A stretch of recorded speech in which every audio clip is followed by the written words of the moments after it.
구독과 좋아요로 응원해주세요.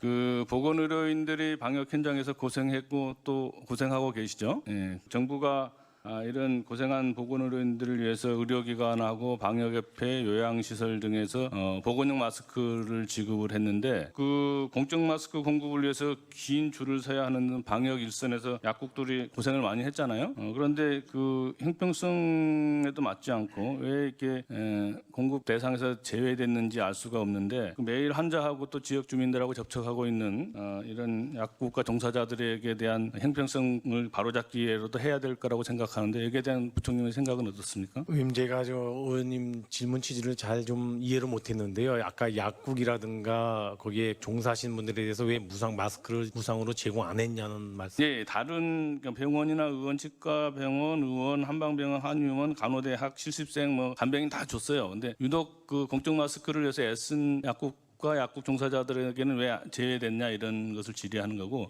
이것은 바로 잡아줘야 된다 이렇게 생각을 하는데요.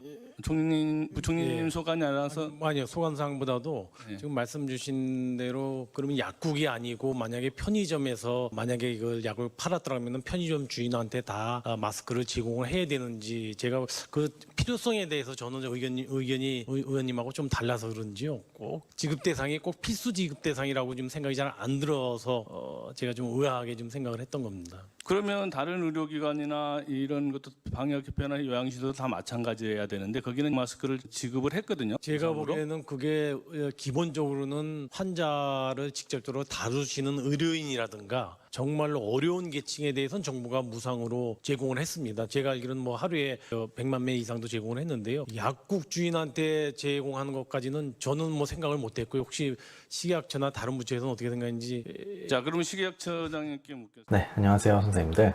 오늘은 홍 경제부총리님 발언에 대해서 좀 이야기를 드리려고 합니다. 네, 방금 나온 영상을 잘 보셨는지 모르겠어요. 약사가 아닌 일반인들을 보시기에 그렇게 큰 문제가 없는 그런 대화 내용으로 보이실 수도 있어요. 그런데 저는 공적 마스크를 판매해 본 적이 없는 약사인데도 불구하고 보면서 좀 화가 많이 나더라고요. 그래서 이 영상을 찍게 됐습니다. 첫 번째로 보건 마스크 무상 제공은 이건 어떤 경제적인 혜택이라고 보긴 애매해요. 그보다는 확진자가 다녀갈 확률이 높으면서 다녀갔을 때 어떤 대한민국의 그 보건 방역 시스템에 구멍을 일으킬 수 있는 그런 거를 대비한 배포라고 보는 게 맞다고 봅니다. 대한민국 최고의 부자 계층의 의사들이 돈이 없어서 마스크를 못 샀습니까? 아니잖아요. 그만큼 물량이 많이 부족했었고 안전을 위해서 의료기관 등 이런 곳들에 우선적으로 보건 마스크를 무료 배포를 했었던 거죠. 당시에 약국에서도 마스크 못 구해서 난리였어요. 그럴 때 약국에 마찬가지로 확진자가 다녀가면 닫고 방역해야 되고 그러면은 사람들은 약을 못 사고 더 나아가서는 공적 마스크도 못 사게 됐겠죠. 그런 일이 벌어져도 상관이 없다는 그런 말씀일까요? 그리고 두 번째는 편의점에서 공적 마스크를 취급했다면 그럼 편의점에도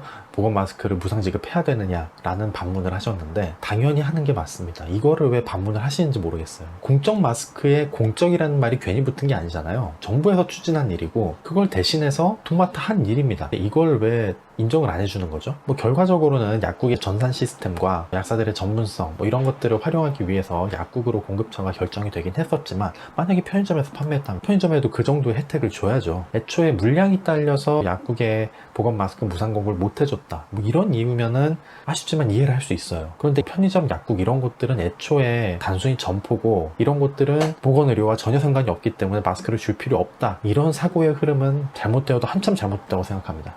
그리고 세 번째, 약국 주인에게 마스크를 줘야 하는 것까지는 생각하지 못했다라는 발언을 하셨는데요. 이건 대놓고 공적 마스크 업무를 수행한 약사들을 그냥 일개 소매점주로 취급해버리는 그런 발언이죠. 자, 애초에 1,100원에 들어와서 1,500원에 마스크가 팔린다고 해서 400원이 남는다라고 생각하는 사람들은 세금과 수수료를 완전히 무시한 그런 어린아이 같은 사고를 할 수밖에 없는 사람들이고요. 소득 구간에 따라서 다르지만 일반적인 약국을 생각을 했을 때 한 140원 정도 남는 게 일반적이고요. 소득 구간이 좀 낮은 가난한 약사님들은 좀 더 받을 수는 있겠죠. 카드 수수료까지 더하면 한 100원 정도 남습니다. 그리고 만약에 이 공적 마스크 업무 때문에 뭐 직원 업무 시간을 늘렸다거나 혹은 직원을 새로 채용을 했다거나 이런 일이 있으면은 오히려 손해가 날 수도 있죠. 금전적으로도 이렇게 이득이 없는데 하루 수백 통의 전화 그리고 수백 명의 방문 이걸 일일이 응대하는 일까지 더하면 이건 누가 봐도 공적 업무제 특혜나 장사가 아니에요. 그런 사람들에게 약국 주인을 왜 챙겨줘야 하느냐 이런 발언은 크게 실망스럽지 않을 수가 없습니다. 자, 상처만 남은 공적 마스크 그걸 판매하는 과정에서 약사님들이 느낀 실망감은 이미 회복할 수가 없는 지경입니다. 그런 와중에 이번 일에 대한 사과까지 없이 그냥 넘어간다면